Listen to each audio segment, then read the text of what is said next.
Congresswoman from Florida. Thank you, Mr. Chairman.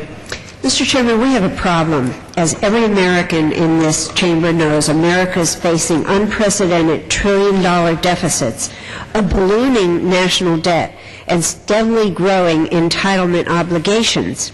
Yet, each and every time the House comes together to consider spending bills, evidence abounds that very few tough choices are being made.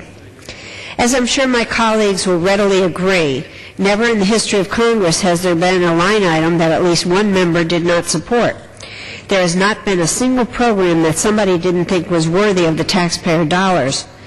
In a perfect world where the United States is flush with money, very few spending ideas don't hold some merit. But simply having merit does not mean that American people have enough money to pay for it, nor do they have enough money lying around to fund this. It is not our job to come to Washington and put together a most comprehensive and exhaustive list of worthy causes.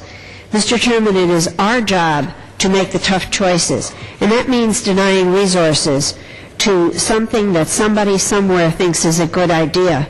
Frankly, if as a body we are unable to recognize that spending taxpayer dollars for the domestic distribution of a documentary film in a foreign affairs bill is not what the taxpayers need most at this time.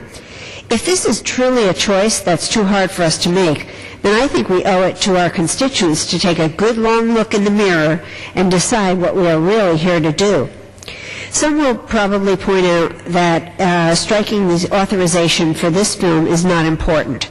Well, I would say to those colleagues, it is important that we watch every single appropriation that comes before us. That is precisely what we were sent here to do. And this amendment is not just about striking a provision to authorize funding for the distribution of a documentary film. If it were, I would take time to point out that this is a domestic distribution in a foreign affairs bill. I would also point out that laws have been on the books for 60 years that prohibit the executive branch from distributing government-sponsored information campaigns domestically. I might even point out that the film is available already for every man, woman, and child in this country to see right now. I am not kidding. It is actually on YouTube. And yet we have this in the appropriations bill.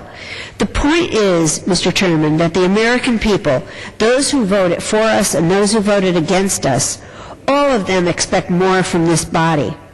I offer this amendment to my colleagues not to point out an absurd provision in an irresponsible spending bill. I offer this amendment to make a point about all of the absurd provisions in all of the bloated bills that the House has recently considered. The American people deserve more than this. I would point out to my colleagues they need to remember this is a voting card. It is not a credit card. I urge my colleagues to support this amendment, and I yield back the balance of my time. Gentleman yields back. For the purpose of the gentleman from